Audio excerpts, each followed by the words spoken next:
Boa noite, pessoal. Estamos aqui mais um dia, né, apresentando aqui a nossa nona EPA, né, ETEC de Portas Abertas. E hoje a gente vai ter mais um convidado, mais uma palestra aqui para o curso de farmácia. Eu sou Kelly, coordenadora do curso de farmácia da ETEC Sales Gomes. E hoje nós vamos ter um bate-papo aqui a respeito de um assunto bem falado nesse momento que nós estamos falando, que é sobre o Covid, passando, né, que é sobre o Covid. Então, hoje eu tenho o prazer de receber o Dr. Luiz Eduardo Coelho. Tem uma colinha aqui, ele é especialista em saúde da família e hoje ele trabalha numa unidade básica de saúde no município de Limeira, aqui no interior de São Paulo, pertinho da gente, pertinho de Piracicaba, né, Luiz? Então, hoje a nossa palestra é com o pessoal do primeiro módulo de farmácia, de técnico em farmácia da ETEC Sales Gomes, pessoal que entrou agora em 2020, e a gente vai falar sobre o atendimento em pacientes suspeitos de Covid fora do ambiente hospitalar, visto que o Dr. Luiz trabalha numa unidade básica de saúde e recebe essas pessoas lá, certo? Luiz, obrigada pela sua presença aqui, por ter aceitado o nosso convite. É um prazer muito grande receber você. Eu sei que você tem bastante coisa para contar para esse pessoalzinho aí que está nessa área também, né, na área da saúde, e falar desse assunto que todo mundo hoje quer saber cada vez mais para que a gente possa se proteger, para que a gente possa entender mais ou menos o que está acontecendo, tá? Então, vou deixar você se apresentar um pouquinho mais. Falei bem superficial. Fica com você, qualquer coisa eu estou por aqui. Tá. Obrigado, Kelly. Primeiramente, quero agradecer pelo convite. Fiquei muito feliz mesmo quando você mandou a mensagem me convidando para poder participar. E quando você me mandou o convite, até me sugeriu o tema. E é um tema muito importante mesmo, principalmente agora, nesse momento de pandemia, que, apesar de tudo, não passou ainda. Pelo contrário, ainda estão surgindo os novos casos. Então, é uma forma de informar a população, né? E assim como você já falou, eu trabalho em unidade básica de saúde na cidade de Limeira. Estou há 2 anos lá trabalhando. Então a gente recebe muitos pacientes com suspeita também. Agora já diminuiu um pouco, mas com esses picos que estão aumentando, aí eu acho que vai ter mais pacientes ainda. Boa noite ao pessoal que está assistindo, é um prazer estar aqui com vocês. Quero poder compartilhar um pouquinho daquilo que eu sei, que eu tenho aprendido. Na unidade de saúde, a gente recebeu um manual do Ministério da Saúde, então a gente está trabalhando em cima disso. Na verdade, foi esse manual que a gente recebeu foi no mês de março, e tinha algumas coisas ainda que ninguém sabia sobre a pandemia, que ao longo desses meses foram surgindo coisas novas até então, né? Bom, eu vim falar sobre fora do ambiente hospitalar, porque é onde a gente tem mais casos, porque 80% dos casos de Covid são de pacientes fora de ambiente hospitalar. São pacientes que são os casos mais leves, são os pacientes que buscam unidade de saúde, que buscam, na verdade, em Limeira, além da unidade de saúde que eu trabalhava, eles montaram 4 unidades de saúde que eram só referência de Covid. Então, pacientes que tinham muita suspeita de Covid, assim, eles eram encaminhados direto para essas 4 unidades de saúde. E a gente trabalhava nessas unidades de saúde também, onde a gente recebia esses pacientes de todo lugar da cidade, né? E para uma cidade, Limeira, que é uma cidade até grande, 4 unidades, acho que foi bem pouco, porque tinha dias que a gente recebia paciente, foi até engraçado, porque quando começou esse negócio da pandemia, eu lembro que eu ficava lá 8 horas e às vezes recebia 2, 3 pacientes por médico, a gente ficava sempre 2 médicos. E aí recebia 2, 3 pacientes em 8 horas, assim, foi até meio bizarro. Mas depois que foi aumentando os casos de Covid, depois que foram se espalhando, nossa, a gente recebia uma média de 60 a 80 pacientes por dia. Então, foi uma loucura mesmo depois. Bom, eu vou falar do que o Ministério passou para a gente, como era a nossa conduta frente a esses casos de Covid. como eu já falei, a maioria desses casos, eles são mais casos leves, 80% são casos leves, então passava tudo pela unidade básica de saúde ou por esses centros de Covid também, que os pacientes eram referenciados. E quando eles chegavam nessas unidades, tinha uma equipe que ficava na porta, né, que ficava na recepção, e eles faziam uma primeira triagem desses pacientes. E assim que eles faziam uma primeira triagem com esses pacientes, eles recebiam máscara, eles ficavam em um ambiente separado, e na UBS ainda, a gente acabava recebendo outros pacientes não suspeitos de Covid, porque tem muitos pacientes que a gente atende, principalmente pacientes hipertensos, ou mais ainda, pacientes com diabetes que fazem uso de insulina, e tinha pacientes que eu estava controlando o uso de insulina, então toda semana eu pedia para ir na unidade básica de saúde, para a gente ver como que estava o controle de insulina, que eles faziam um controle diário, então era mais esses outros pacientes ainda na unidade básica de saúde, então era um pouco diferente. Nesses centros do Covid, eles só iam pacientes que eram suspeitas de Covid mesmo, então ali todo mundo que chegava, ele tinha um primeiro pré-diagnóstico assim de Covid. E como que a gente chegava nisso? O que o Ministério passou para a gente é todos os pacientes que tinham síndrome gripais, coisas que a gente vê no cotidiano fora de pandemia, é o que a gente vê paciente com tosse, paciente com coriza, paciente até com febre, isso que a gente acaba vendo no nosso dia a dia, mas nesse período de pandemia do Covid, então todos esses pacientes, porque os primeiros sinais do Covid eram com esses tipos de paciente. Então todos eles chegavam para a gente, já recebiam máscara, já eram separados, já eram entreados. Nisso eles passavam depois que passava pela recepção, passava com a equipe de enfermagem, aí tinha todo um segmento que o Ministério deixava para a gente, para as enfermeiras também, que dava uma folha que vinham tudo que o paciente, se usava algum tipo de medicação, se o paciente já tem algum tipo de comorbidade, se o paciente dessa forma.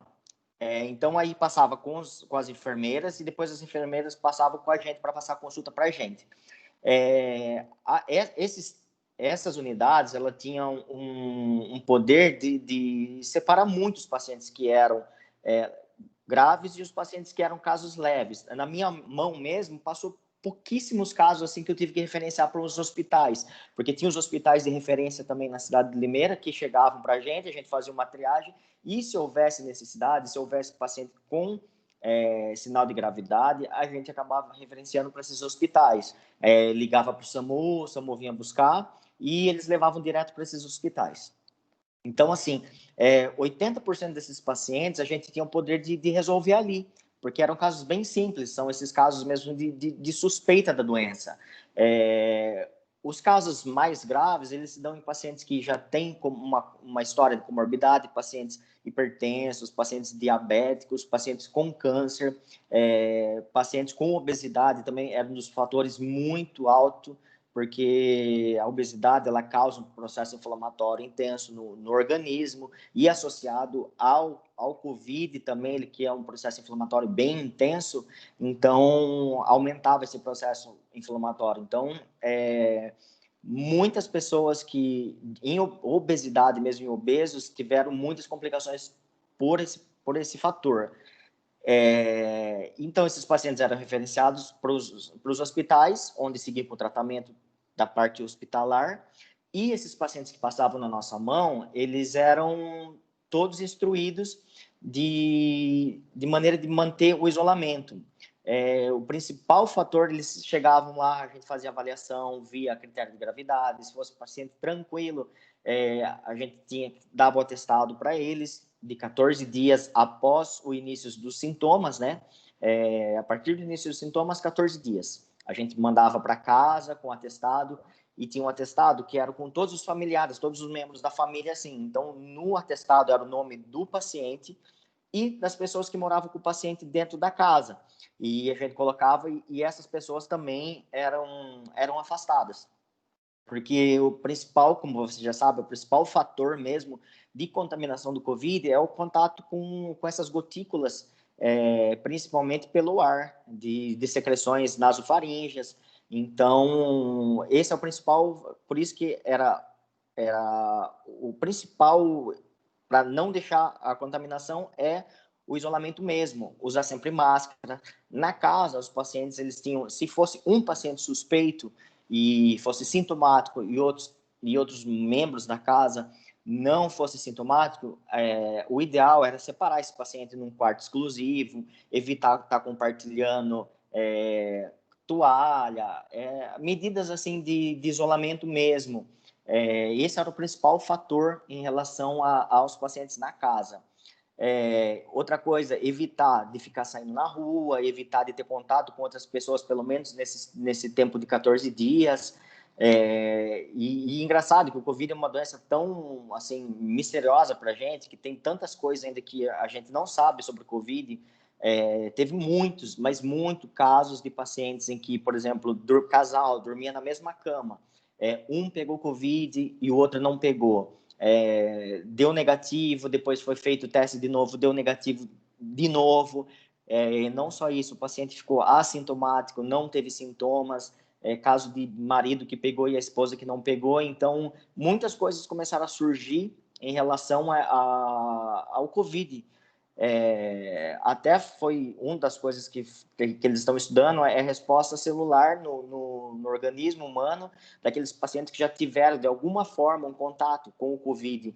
O Covid, na verdade, ele surgiu agora no final, o Covid-19, né? Ele surgiu no final do ano de 2019 na China, né? Como vocês todos sabem, como uma síndrome gripal, uma pneumonia, e depois eles acabaram descobrindo o vírus. O corona, na verdade, ele já tem de antes, não o coronavírus, não o Covid-19. Está 19 porque foi descoberto no ano de 2019, por isso que ele está com essa cepa Covid 2019. Mas como já tiveram esses vírus do corona antes, a suspeita é de que pacientes que já tiveram contato com esse corona antes tenha de alguma forma o organismo tenha ficado imune e por isso que acaba não pegando a doença. Então, esse é um dos fatores que se crê que levou a isso, né? De alguém pegar e morar na mesma cama, dividir, beijar e acabar dividir gotículas mesmo, né? E acabar não pegando a doença. Também no começo surgiu de que tinha uma história de que pacientes que não apresentavam sintomas, eles não transmitiam a doença, mas isso também já caiu. Inclusive no manual que a gente recebeu do Ministério, falava que pacientes assintomáticos não passava, e hoje já provou que passa. Mesmo os pacientes assintomáticos, eles passam o Covid, tem um tempo de incubação do vírus, que é de 4 a 6 dias, mas eles consideram de 4 a 14 dias. Então, por isso que os atestados, afastamento, isolamento, todos eram 14 dias a partir do início dos sintomas. Qualquer sintomas tinha que estar sempre com febre. Febre e tosse já era o suficiente para suspeitar.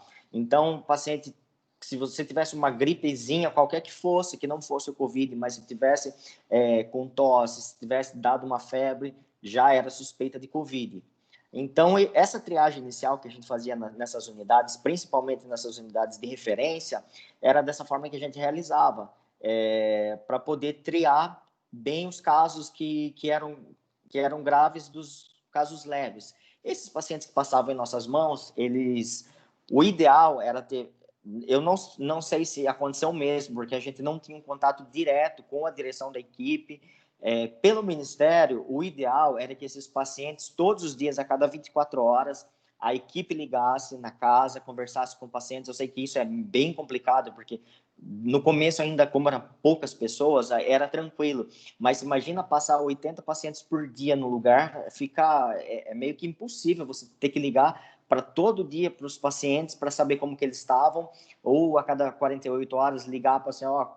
Então, o que a gente fazia? Isso pelo Ministério.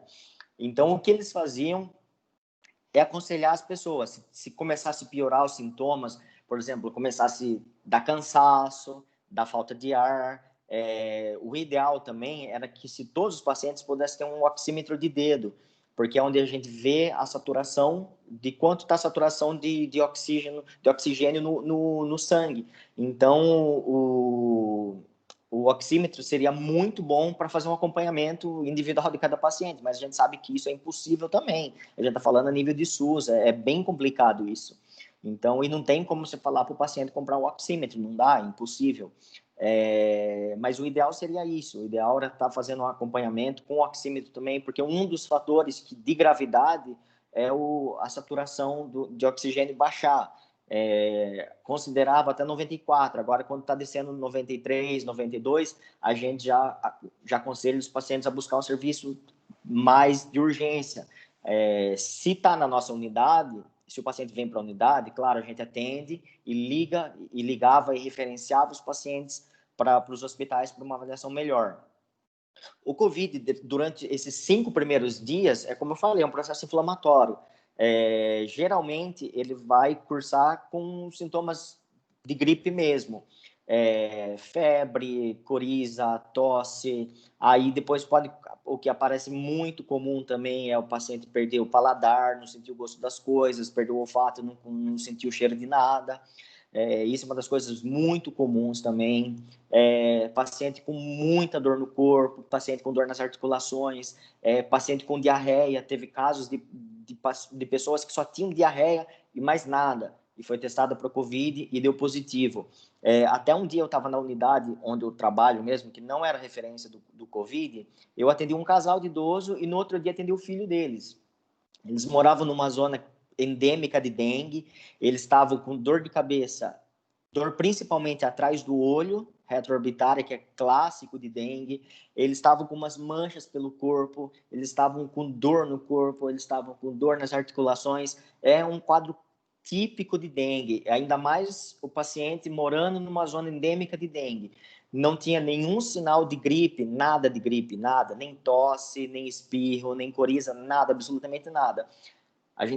Eu pedi o teste de dengue, os dois vieram negativo. Dos dois, no filho, no outro dia também veio negativo. Fiz a prova do laço, deu negativo a prova do laço. Apareceu um pouquinho de petequias, mas deu negativo.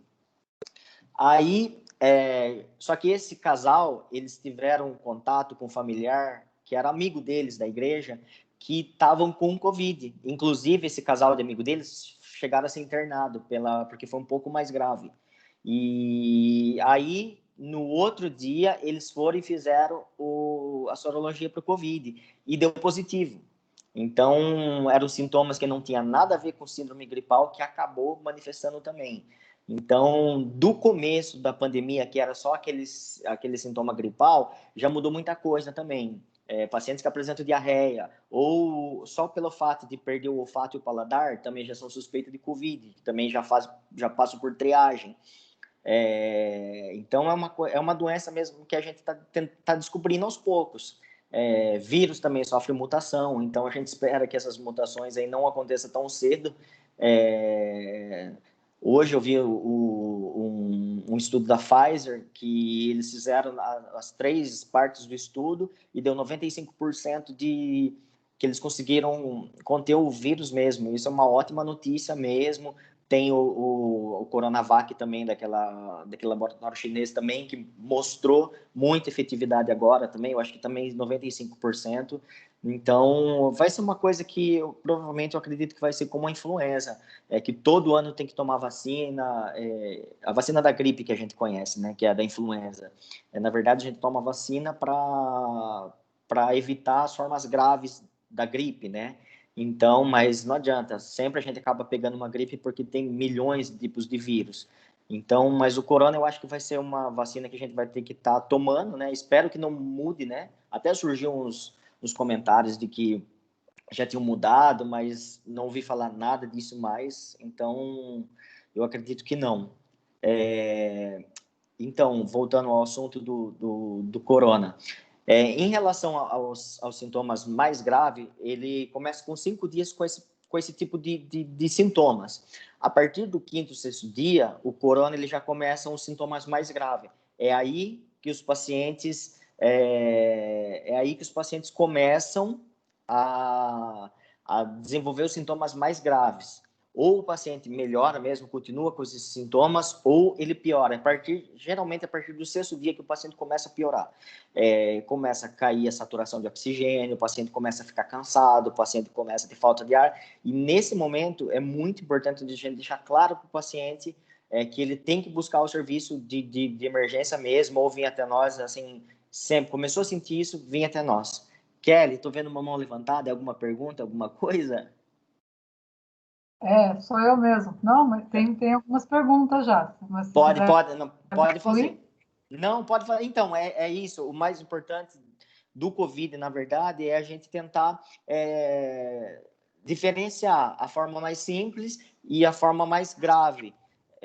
Porque tem pacientes que não tem como explicar outra coisa. Por exemplo, a gente fala, claro, que os casos mais graves se dão em pessoas que já têm doenças crônicas. Mas, por exemplo, eu tive uma paciente na UBS que ela teve câncer de pulmão, ela é obesa, ela é diabética, ela tinha um pulmão só, porque o outro pulmão foi tirado por causa do câncer, e ela pegou Covid. E a única coisa que ela teve foi febre. E tem pacientes jovens, de 20 e poucos anos, que morreram por causa do Covid, então é uma doença meio que inexplicável, assim, a gente não consegue. Mas a maioria das mortes mesmo são em pacientes com comorbidades e idosos. Pode falar, Kelly. Então, tem algumas aqui, daí de repente você vai encaixando aí no que você também já estava falando. A primeira pergunta é se você já chegou a pegar a Covid. Não, eu não peguei, eu já testei, fiz algumas vezes o teste, não cheguei. Nessas unidades de saúde que a gente trabalhava, a gente sempre usava aquele avental descartável, a gente usava máscara, a gente usava aquele protetor de face, a gente usava aquele protetor também do cabelo, e óculos também embaixo do protetor de face a gente usava, com todo o cuidado possível, assim. Luvas eu não cheguei a usar, mas, assim, álcool em gel sempre, né? Álcool em gel na mão sempre. Também essa é uma das medidas de isolamento, sempre álcool em gel, sempre. Ou lavar com sabão, mas o mais fácil, na verdade, é o álcool em gel, né? Que a gente passa na mão e já acaba. Então, não peguei. Ainda bem. Depois, o que era? Animais de estimação podem contrair o Covid-19 ou transmitir a doença para pessoas? Não, ele não passa para animal de estimação não tem perigo nenhum. Mas, assim, lembrando que como o contato é através de gotículas, então, por exemplo, se uma pessoa está com Covid e, de repente, ela espirra na mão e acaba passando um cachorro e o cachorro depois vai e você tem contato com o pelo do cachorro. Aí, nesses casos, pode, porque o vírus ainda ele fica vivo na superfície por algumas horas, então, por esse motivo, mas não que o bichinho de estimação vai pegar a doença e transmitir para a gente, dessa forma não. E importante, não passar água sanitária, nem álcool em gel também nos bichinhos, porque acabam trazendo irritação na pele, essas coisas. O ideal é sempre passar com um lencinho umedecido, tem uns materiais próprios assim para animais que eles acabam matando também o vírus, então isso é importante. Porque surge muita notícia aí, né, de animais, mas não é mesmo comprovado isso, né? Não, mas não É pega. comprovado que não transmite mesmo, né? Aham. Daí, deixa eu ver se o Davi falou assim, os 20% que vocês não tinham estrutura para atender são todos da zona de risco? Eu não lembro, acho que estava falando de alguma coisa Ah, do tá. atendimento nas unidades. Aham. Não E que a gente eles não... teriam sintomas mais severos, se que Oi? fosse outra doença. Acho que na hora que você estava falando dos atendimentos na UBS, né? Que 20% Aham. não tinha estrutura para atender todo Não, mundo. não que 20% não tinha estrutura para atender. A gente atendia 100% que chegava lá. O 20% está dentro do geral de 20% de pessoas que têm essa forma mais grave, mas não que a gente não tinha estrutura para atender esses 20%, a gente atendia todo mundo que chegava. O pessoal mais grave, isso os 20% é uma estatística do geral em relação à doença, não da unidade. Por exemplo, chegava todos os pacientes lá, a gente atendia 100% dos pacientes. A gente só fazia a triagem do que era leve e do que era mais grave. Os mais graves a gente encaminhava para o hospital, aí os pacientes permaneciam no hospital, internado, tomando as medidas, isso já intra-hospitalar. Então, assim, a gente atendia todos os pacientes, a gente tinha condições de atender todos os pacientes mesmo. Assim, nos hospitais lá em Limeira que a gente atendeu, eu acho que nenhum hospital ficou sem vaga, porque assim, esses pacientes dependem muito de vaga de UTI. E a gente sabe que o normal do SUS já é bem complicado ter vaga de UTI. Então, por isso que a visão do Ministério, no começo, no início, era evitar a contaminação, por isso que foi feito o lockdown, por isso que a intenção era de todo mundo ficar em casa mesmo, não em relação lógico, também a transmissão da doença, mas para evitar que as UTIs tivessem tivesse muita gente, onde não tivesse pessoas, tivesse capacidade de receber esses pacientes mais graves, para ter uma saturação e esses pacientes, infelizmente, falecer. Então, a maior preocupação do Ministério, da área da saúde, era em relação aos leitos de UTI. Então, por isso que foi muito divulgado para ficar em casa, para não ter tantos casos, para não ter saturação nas UTIs. Então, assim, a gente atendia todo mundo, mas esse 20% é uma porcentagem em relação dos pacientes que ficam graves, mas assim, a gente atendia todo mundo. O Davi escreveu aqui mesmo, que ele perguntou errado, era sobre isso mesmo que ele falou, dos sintomas graves dos 20%. Deixa pode falar, Luiz. Não, pode falar, eu estou ouvindo. Deixa eu perguntar uma coisa que eu acho assim, acho pertinente assim mesmo, porque todo mundo fica com essa dúvida. Se eu tiver algum tipo de sintoma, se eu desconfiei, sei lá, fui viajar, tive contato, saí, fiz alguma coisa, né? E de repente eu tenho esses primeiros sintomas, esses que você fala são os mais leves, né? Nos primeiros dias. Em que momento até entendo que depende, né, da sua situação, se você é um paciente de risco ou não, mas em que momento eu devo falar, nossa, preciso procurar realmente ajuda e onde eu devo procurar? Se eu tenho, por exemplo, um plano de saúde, eu devo procurar no meu plano de saúde ou eu devo procurar numa unidade básica de saúde? Qual seria a sua orientação para alguém que desconfia, né? Porque todo mundo fica com medo, né? Quando desconfia desses sintomas, o que eu devo fazer? Então, é muito pertinente essa pergunta. Vou falar o que não se deve fazer. O que não se deve fazer é procurar o hospital. Isso não. O hospital, eles estão dando preferência mais para pacientes graves mesmo, né? Inclusive esses pacientes referenciados. A ideia é assim, surgiu o sintoma, qualquer sintoma. Qual o sintoma? Febre, tosse, dor no corpo. Isso eu falo por Limeira, porque eu acho que cada cidade acabou tomando um protocolo diferente. Inclusive no começo da pandemia, não sabia nada em relação. Foi muito falado de hidroxicloroquina, ivermectina, azitromicina. Foi muito falado desses medicamentos para usar na fase, no início da doença, para evitar que ela fique grave. Isso aí foi tudo comprovado que não tem eficácia nenhuma mesmo, tá? Então, assim, no começo, eu lembro que lá em Limeira, chegava os pacientes e a prefeitura tinha feito um kit, era o kit COVID. Então, o paciente chegava lá com suspeita, já dava hidroxicloroquina, azitromicina e ivermectina no paciente. O paciente ia para casa com esses medicamentos. E aí depois foram surgindo estudos falando que realmente não era efetivo, tanto que foi tirado isso aí. Então, o principal é o paciente, esses sintomas de febre e tosse, por isso eu falo, o protocolo de Limeira era assim. Eu não sei como o Tatuí tá reagindo a isso, eu não sei como que foi a parte da saúde em relação à instrução que foi dada, mas em Limeira era assim, paciente com febre, tosse, já era o suficiente, não uma febre, mas deu mais um pico de febre, 2, 3 picos de febre, tá com tosse, tá com dor de garganta, principalmente que era um sintoma bem de início que já surgia, eles já era para ir para a unidade básica de saúde.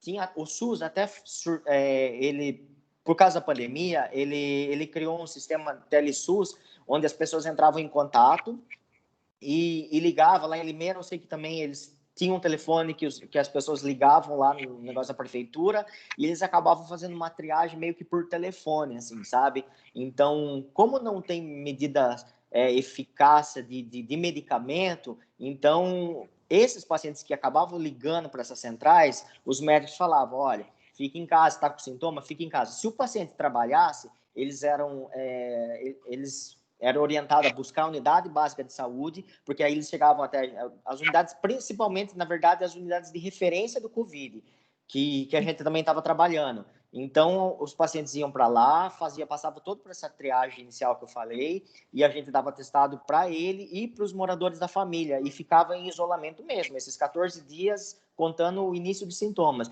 Então, eu sei que, assim, que Limeira era assim. Em relação ao particular, eu sei que teve pessoas que eu tive contato que também, no particular, eles acabaram buscando o serviço particular e lá eles faziam o teste.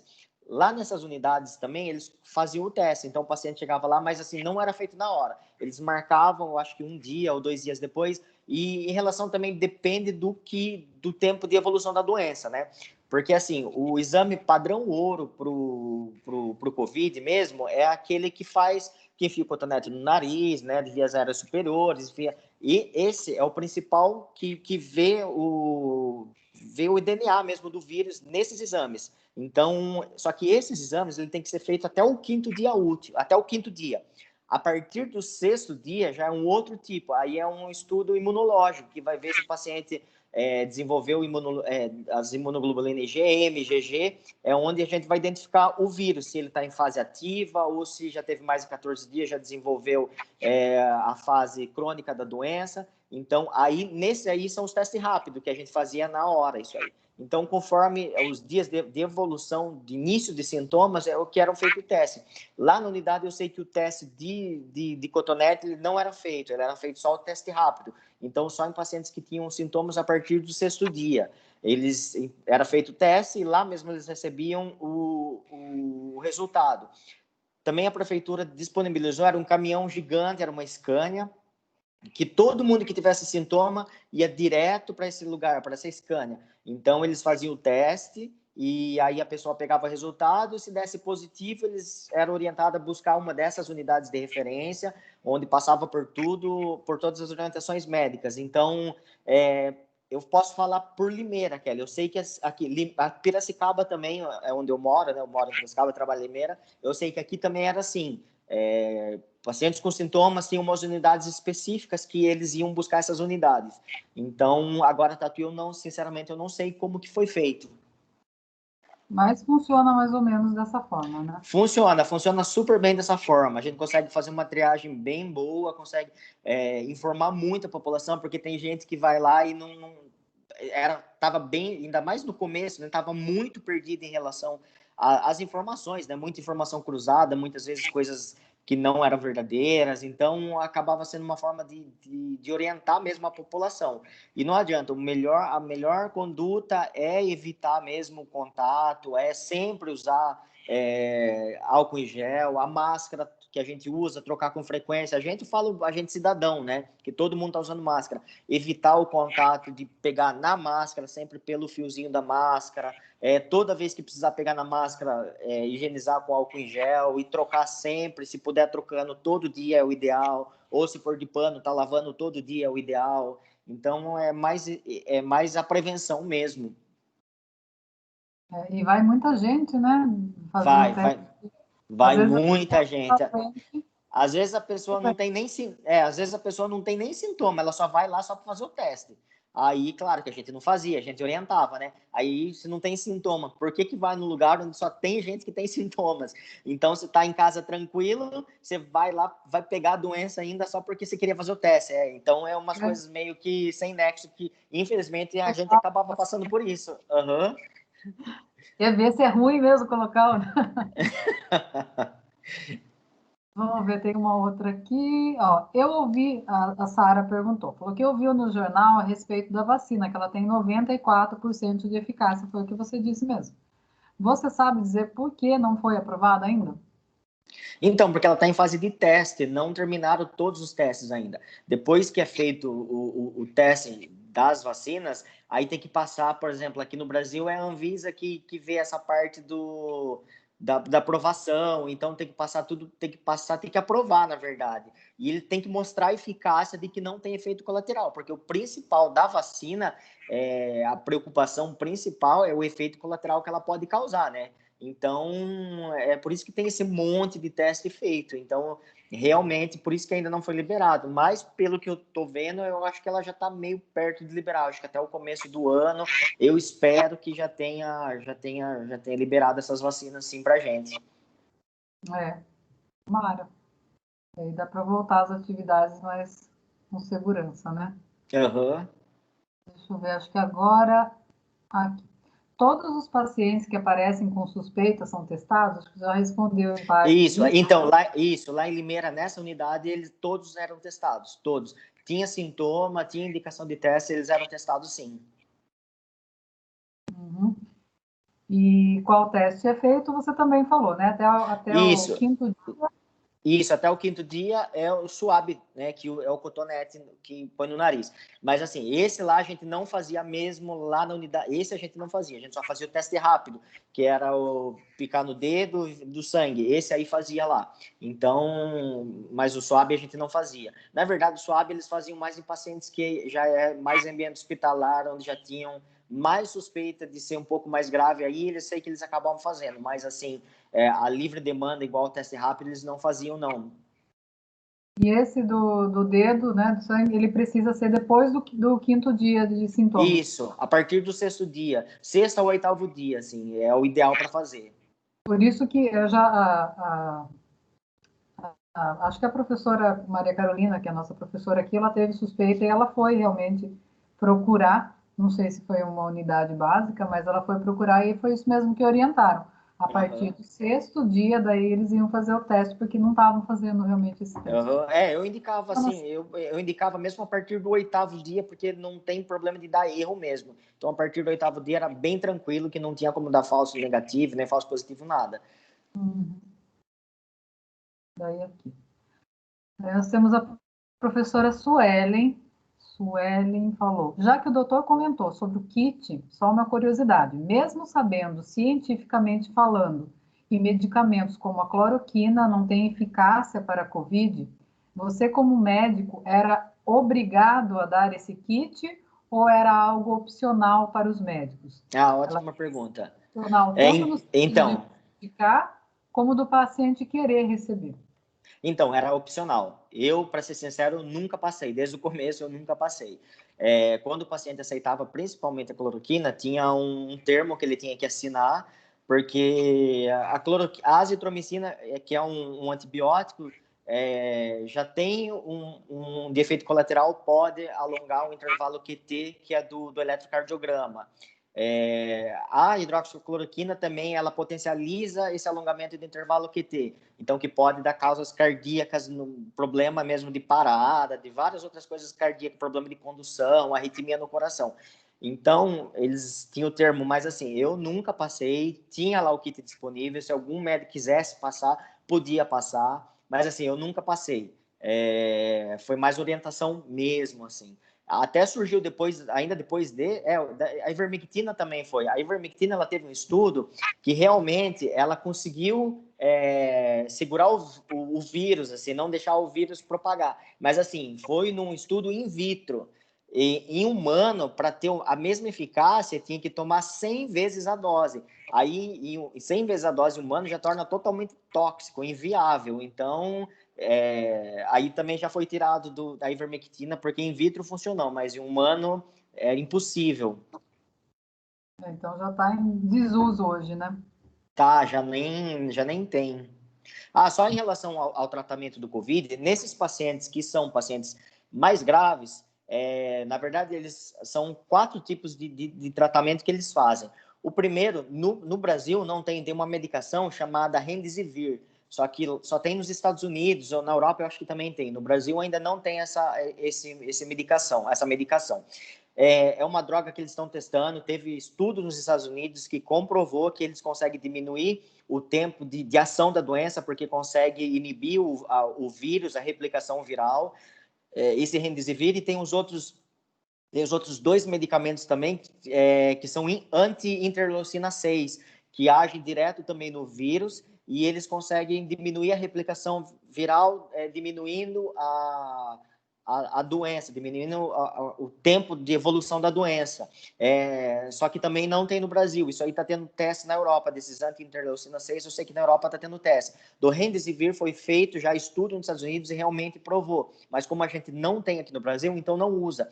Outra coisa que usa muito em pacientes internados são corticoides. Geralmente, metilprednisolona, eles usam ou dexametasona, porque como o COVID ele provoca uma inflamação geral, já começa no pulmão, né? Principalmente no pulmão, aí acaba desenvolvendo, depois vai para o coração, vai para o sistema nervoso central, vai para o fígado, vai para o rim, então causa muita inflamação também. Então, em pacientes internados, eles fazem por 10 dias o corticoide para diminuir essa inflamação. Outra coisa que eles fazem também em pacientes internados, o que já foi provado nos estudos também, que o COVID ele desenvolve um efeito pró-trombótico no nosso organismo, então ele pode causar trombo. Então, pacientes que são internados em hospitais entram com heparina de baixo peso molecular ou heparina não fracionada, já em dose profilática, para evitar esses eventos de trombo, como trombose venosa profunda, tromboembolismo pulmonar, trombos, por exemplo, AVC, no coração também pode causar infarto, então provoca um estado hipertrombótico no organismo. Então, em pacientes internados, eles acabam usando. E pacientes ainda que desenvolvem uma forma mais grave ou que já tem algum problema, eles já entram com a dose plena de tratamento mesmo, antitrombótico. Outra coisa também que eles acabam usando, não em pacientes muito graves, mas pacientes internados, que é o plasma hiperimune, que é o plasma que é tirado de alguém que já teve a doença, que já aí eles pegam, colocam na pessoa que está doente, ali no pacientes graves, mas no início do sintoma também já foi comprovado que eles acabam diminuindo também a doença, então eles conseguem diminuir os sintomas da doença, em vez de 14 dias, eles conseguem diminuir para 6, 7 dias, que é uma coisa muito importante também. Então, a partir desse 6º dia, que há uma piora do organismo em relação ao COVID, da forma que ele age no organismo, então acaba diminuindo também. Então, esses eu sei que são os tratamentos assim que já tem mesmo estudos comprovados e que eu sei que eles estão usando bastante isso em UTI. UTI, principalmente, eles usam bastante isso. Claro, o oxigênio também, esses pacientes que estão precisando. Aí já entra a parte também de intubação, se os pacientes que já não estão conseguindo mais evoluir não estão conseguindo mais respirar sozinho, aí tem que ser uma forma invasiva para respirar, né?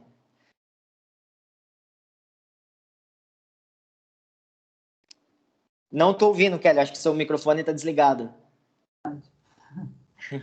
Não, é que já tem um arsenal bem grande já, né? Já se conhece bastante coisa, apesar de ser tão pouco tempo de doença, Já evoluiu bastante. já evoluiu bastante. A medicina já conseguiu descobrir muita coisa que garante mesmo a sobrevida de muitos pacientes, né? Que contraíram o vírus. Vamos ver, tem mais aqui. Quando o paciente. Aqui. Eu acho que. Será que é esse? A Cláudia está perguntando que quando o paciente é diagnosticado com o COVID e necessita de atendimento hospitalar, ele é necessariamente direcionado para o SUS, ou se ele tiver plano de saúde, ele pode optar pela internação em hospital da sua escolha. Então, eu sei que, para a gente lá, como eu sei de SUS, quando eles eram diagnosticados e tinha alguns sintomas graves, que era falta de ar, saturação baixa, ou algum paciente que já tem uma comorbidade, por exemplo, o paciente tem uma insuficiência cardíaca e descompensou, tem uma insuficiência renal crônica, descompensou também, e nesses casos já era referenciado direto para o hospital SUS, para os hospitais de referência de COVID. Em relação aos pacientes de plano de saúde, eu sei que lá a gente não mandava para plano, a gente não mandava mesmo. Então, eu acho que tem nos planos, eu sei que na Unimed aqui, porque minha esposa trabalha na Unimed aqui, eu sei que lá eles tinham construído uma tenda fora, então eles atendiam os pacientes na tenda da Unimed, né, que eram os pacientes particulares, e eles eram feito uma triagem ali, feito o teste ali também em pacientes. E se caso houvesse necessidade, eles já entrariam direto com o paciente para a UTI. Se não, o paciente era mandado para casa. Eu sei que funciona assim. Aqui em Piracicaba, pelo menos.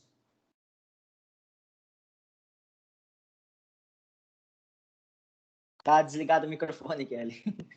Toda hora desliga isso. A Kathleen falou assim: qual a sua opinião como médico sobre os reabrimentos de espaços públicos, onde não se usam máscaras ou proteção alguma? Como, por exemplo, ela deu aqui um parque aquático. Parque aquático acho que já é demais, né? Eu acho que essas coisas que não tem necessidade. Eu sei Jogo de que. futebol.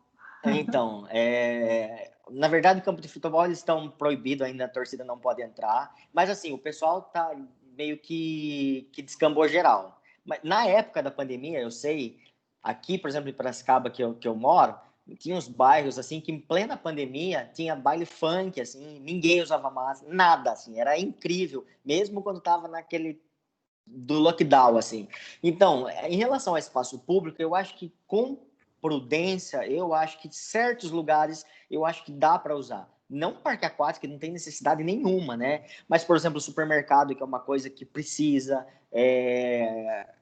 principalmente essa parte de alimentação, eu acho que sempre com cuidado de realmente estar pelo menos com 1 a 2 metros de distância, sempre de máscara, sempre com álcool em gel. Eu acho que com prudência, eu acho que dá. Mas tem coisas que realmente não tem necessidades. Por exemplo, torcida, estádio de futebol, eles não abriram ainda. Então, isso aí eu acho certo. Parque aquático, não tem nada a ver. Eu moro no prédio aqui, o prédio eles nem liberaram ainda a piscina, porque não é para usar a piscina. Então, eu não sei por que tem parque aquático aberto, na verdade, né? Então, eu acho que com prudência dá para nas coisas que realmente precisam, eu acho que dá para ir. Não, mas eles estão perguntando aqui por que, segundo notícias do pessoal que só mora aqui na região, né, o parque aquático de Cesário Lanche está aberto, está funcionando, 100 pessoas. E tem gente que está indo lá, com certeza, né? Deve porque deve ter gente frequentando. Então, mais uma orientação, não vá no parque aquático. Evitar, por enquanto não é uma necessidade, eu acho que não vai morrer por esperar mais um pouco vir no parque aquático, então eu acho que aí cabe um pouco a prudência, né? Não tem necessidade de ir, dá para dar uma segurada. Ela falou que eles estão tomando as providências, mas aí cada um sabe para onde vai, né, gente? Então. Então, lá, a mesma coisa, o parque de Cesário também está aberto. Ó, o Davi quer falar. O Davi, pode falar, Davi. Boa noite. Boa noite, Davi. Então, a gente teve na aula do professor Gilberto, né? Ele comentou que as vacinas elas são tipo um coquetel contendo a vacina ou o vírus atenuado das várias mutações do vírus. Eu queria saber se foram já feitas algumas vacinas já efetivas contra alguma parte do vírus, e se sim, porque essas ainda não foram liberadas. Então, Davi, na verdade, essas vacinas que eles estão testando ainda, né? A da Pfizer, como eu falei, ela já está na fase 3 do teste, porque são várias fases de teste. E ela realmente ela mostrou 95% de segurar o vírus mesmo. Então, ela não foi liberada porque está em fase de teste. Como eu falei, como é de vírus atenuado, geralmente eles fazem que tenha uma partícula do vírus ali. Então, a maior preocupação de uma vacina é fazer com que não cause, por exemplo, a doença. Você toma a vacina e acaba pegando a doença porque você tomou vacina. Então, tem que ser a dosagem certa da partícula do vírus, o tamanho do partícula do vírus que está na vacina, ou o efeito colateral que essa vacina pode levar além de contrair a doença. Então, são vários testes que eles fazem mesmo para que essa vacina realmente seja segura. Então, se eles não liberaram de forma para a população ainda, é porque eles não estão ainda 100% seguros de que não cause nenhum efeito colateral. E espero que essa chegue, lógico, 100% seguro nunca vai ser, nenhuma vacina é 100% segura, sempre tem aquele efeito colateral, qualquer vacina, isso em todas, da poliomielite, das hepatites, sempre tem um efeito colateral que pode causar, mas é raríssimo causar. Então, mas eles esperam chegar no nível de segurança que não cause dano para a população, assim, o mínimo possível do perto de zero. Então, por isso que eu acho que não foi liberada ainda. Uhum. E aqui Aí a só, desculpa, interromper você. Então, aquela pergunta que eu fiz errado, eu queria saber se esses 20% que vocês mandaram porque tiveram sintoma mais grave, também teriam sintomas mais graves, complicações, se fossem outras doenças também. Desculpa, cortou na hora que você estava falando, Davi, pode repetir? cortou. Posso sim. Tá ouvindo claro agora? Pode falar. Então, esses 20% que tiveram complicações ou sintomas mais graves, eu queria saber se outra doença também causaria sintomas mais graves neles também, ou é só a Covid ou alguma coisa assim. Ou serão todos grupos de risco, no caso. Então, esses 20% é de uma forma geral.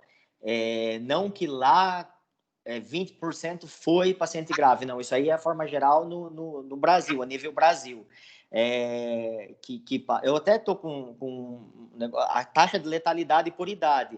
Em pacientes de 10 a 19, é 0,2% a chance. De 20 a 29, 0,2. De 30 a 39, 0,2. 40 a 49, 0,4, 50 a 59, 1,3, isso chance de morrer. De 60 a 69, 3,6, de 70 a 79, 8 e acima de 80, 14,8. Então, praticamente esses 20% entram nessa faixa etária, né? Nos idosos, nesses pacientes que têm comorbidade.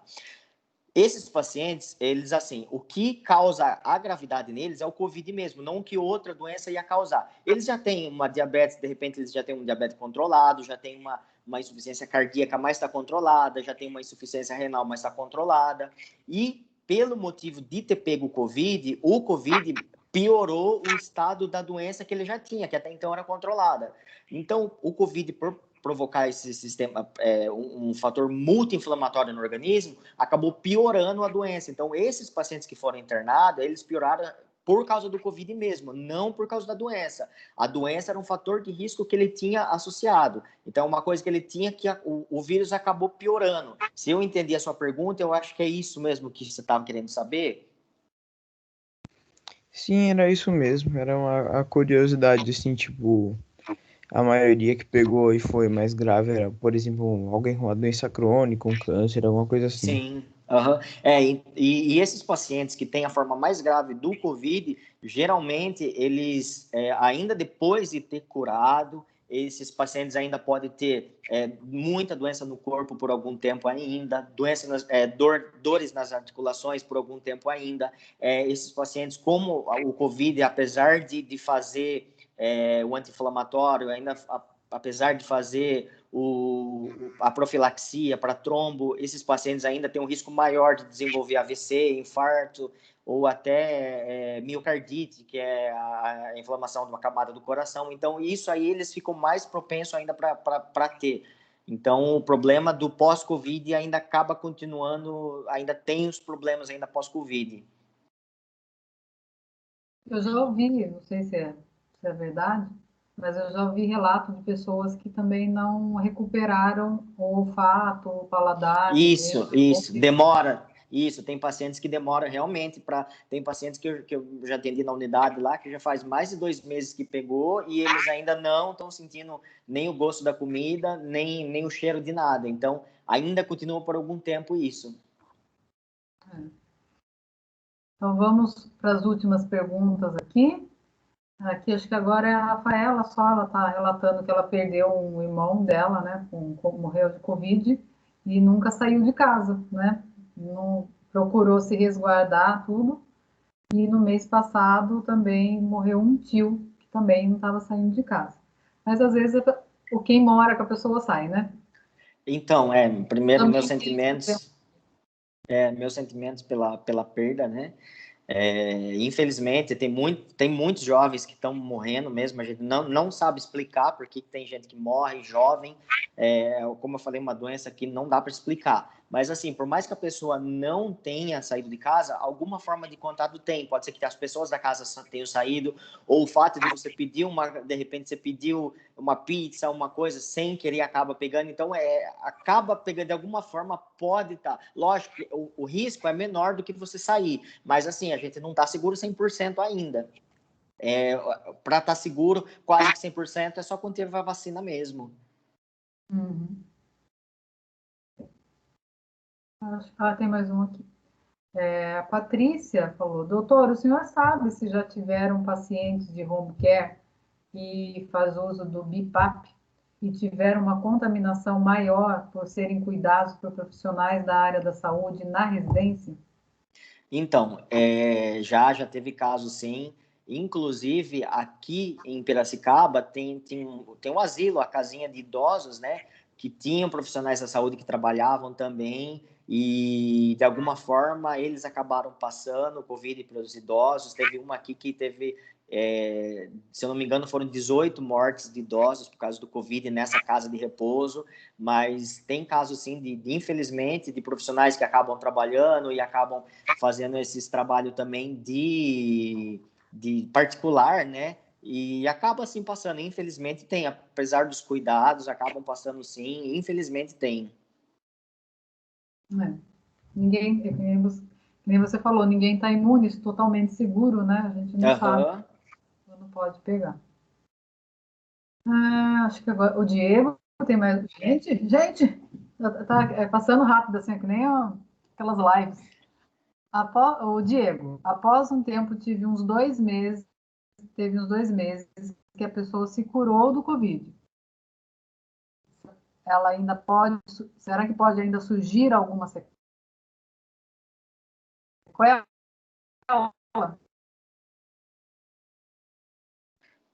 Oi, Kelly. Tá me ouvindo? Travou aqui para mim. Elas depois de um. Travou aqui, eu não consegui ouvir. Ficou travando a sua fala. Voltou, né? Porque deu uma travada aqui. É. Não Ó, deu para ouvir a pergunta, né? a pergunta, pelo que eu entendi, é se a pessoa, depois que ela teve Covid, depois de uns 2 meses, ela pode piorar, é isso? Fica melhor. Oi?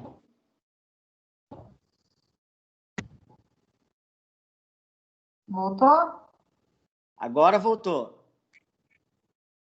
Aí eu tirei minha imagem, que daí fica um pouquinho melhor. Tá, pode falar. Falou que depois de. Após um tempo, né, uns 2 meses depois que a pessoa teve a doença, será que ela ainda pode ter algum tipo de sequela? Foi o que a gente acabou de conversar Isso, agora, né? De alguma aham. sequela. Isso, tem pacientes que ficam com sequelas mesmo, tem paciente que fica com muita dor no corpo, tem que fazer fisioterapia, e todos esses também de cheiro, de paladar também acaba perdendo e fica com sequela, assim, isso é muito pessoal, isso não é que todo mundo vai ficar, mas pode acontecer sim.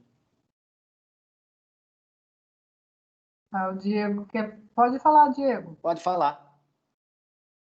Não, então, na verdade, o sentido da pergunta era outro.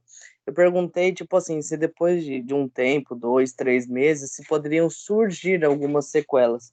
Porque eu mesmo escutei, eu não sei se realmente é da Covid, mas eu ouvi falar de um caso que 2 meses depois que a pessoa se curou da doença, tudo, a pessoa, o olho dela entortou, foi tipo um olho para um lado, outro para o outro, né? E que eu fiquei sabendo desse caso foi falado para a pessoa que é sequela da doença, né? Então isso surgiu depois que a pessoa teve. Daí essa minha dúvida, se pode realmente acontecer isso, se tem tipo alguma, por exemplo, depois que a pessoa teve, se tem alguma lista de coisas que pode acontecer com a pessoa após ter se curado da Covid e tal. É nesse sentido a pergunta. Tá. Eu acho muito pouco improvável que isso tenha acontecido por causa do Covid. Até então, a gente não tem relato nenhum em relação à parte ocular, em relação a isso, né? Mas, assim, se o paciente, ele teve o Covid, ele curou, não teve sequela nenhuma, não teve nada, e depois surgir, depois de 2 meses, é muito pouco improvável que isso aconteça. Geralmente, ele tem o Covid, aí ele tem as manifestações, e aos poucos vai diminuir esses sintomas que ele teve, inclusive as sequelas. Ah, entendi. Entendi. Certo. Então, agora, Obrigado, doutor. De nada, imagina, Diego.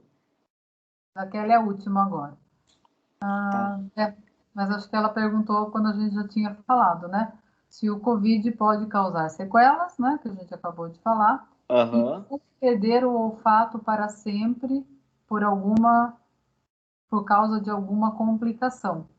Então, para sempre, eu acho que é meio improvável a gente ter alguma resposta a isso, porque é uma doença bem nova.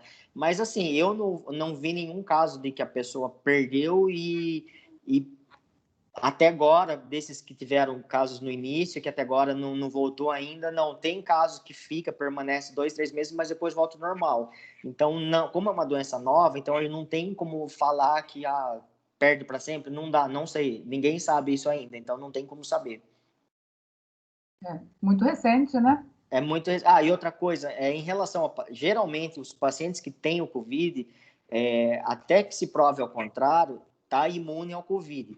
Teve uns casos que saíram de relatos, só que eles não conseguiram nem provar se era a doença que tinha reativado ou se era de vírus que estava lá e não conseguiu causar a doença de novo. Então, não tem relatos ainda de que pacientes que pegaram o Covid, depois de um tempo, depois de curado, eles vão e pegam de novo. Não tem relatos, nada disso ainda. Até então, o que se sabe é que é imune, por enquanto é imune, até que saiam novos relatos, né? Porque se fala muito disso também, né? Pegou duas Fala, vezes, mas fala, não tem comprovação ainda, né? não, nenhuma. Então, eu acho que é isso. Alguém mais quer fazer mais alguma pergunta? Podemos encerrar? Acho que sim, já estamos aqui, ó, mais de uma hora. É. Então é isso, pessoal. Quero agradecer todos vocês pela presença, né? Agradecer os alunos, professores que estão aqui com a gente e agradecer em especial a você, doutor Luiz. É estranho chamar de doutor Luiz. É, Mas aqui Luizinho, né? Luizinho, né? De Luizinho. Luizinho passou para Luiz. É um prazer e um orgulho muito grande poder receber você aqui com a gente. Foi muito legal, muito bacana. Esse assunto é um assunto que todo mundo tem curiosidade, afinal de contas, a gente não parecia que a gente tinha saído do olho do furacão, mas pelo jeito ainda não, né? Pelo jeito ainda não, pelo jeito parece que está Então, voltando mesmo, então... tem que ficar muito atento, pessoal. A gente meio que se acostumou, né, com isso e Aham. E só uma curiosidade, assim, lá em São Paulo, a minha esposa amigos que ela se formou lá e tem uns amigos que trabalham no Sírio e no Einstein. Lá tá tendo muito caso de Covid mesmo, as UTIs estão voltando mesmo a ter bastante caso de Covid. E um detalhe interessante, é na classe média para classe alta, onde está tendo mais casos de Covid agora. Eu acho que por causa da época da pessoa fica em casa, as pessoas que tinham condições de ficar em casa, porque infelizmente muitas pessoas não podiam ficar em casa, tinham que trabalhar, não tinha como. Teve pessoas que devem trabalhar, não adianta. E eu acho que acabou pegando, mas agora tá surgindo muitos casos novos de novo. Então, tá voltando esperar mesmo pela vacina, né? e é uma tendência mundial, né? A gente já viu Sim. isso acontecer lá na Europa e aqui também, Uhum. E aqui tá também. na sequência, né? Então, aqui, ó, Mas, oi? pode falar, pode falar. Então, eu que agradeço muito mesmo pelo convite, viu, Kelly? Me senti muito honrado de poder estar participando e espero ter ajudado em algumas dúvidas, né? E sanarmos algumas dúvidas de que todos têm, né? Dessa doença que é bem nova para a gente mesmo. E de coração agradeço mesmo pelo convite, mais uma vez. A gente que fica feliz, ó. Aqui tá cheio de. Nossa, agora eu perdi Tá subindo um monte de comentário aqui, todo mundo falando que palestra incrível, obrigado, doutor. Muito obrigado pela me enrolei aqui, pela palestra, muito boa. Boa noite, obrigado, muito obrigado pelos esclarecimentos. Show de bola a palestra. Obrigado. Todo mundo aqui agradecendo bastante. Obrigado vocês por ter participado, né, de ter esse tempo aqui para me ouvir falar. Então, muito obrigado mesmo a todos vocês. É muito gratificante, porque você sabe contar para a gente realmente o que está acontecendo. A gente fica em dúvida, né? Quando a gente não sabe o que faz. E aí, quando a gente pega alguém que está aí à frente, lidando com esse tipo de assunto, é importante trazer, compartilhar isso com a gente, tá? Então, Tá é bom. isso. A gente encerra hoje mais uma palestra aí da nossa nona EPA, né? Que é a ETEC de Portas Abertas. E amanhã a gente também tem mais uma programação. Amanhã a gente tem uma live com os coordenadores dos outros cursos, né? De Química, Farmácia, Meio Ambiente, Nutrição. Então, quero todo mundo lá amanhã também na palestra com a gente, tá bom? Na live, na verdade, com a gente. Obrigada, pessoal. Boa noite. Boa noite. Tchau, tchau. Luiz. Obrigada a todo mundo. Nada, obrigado. Tchau, tchau.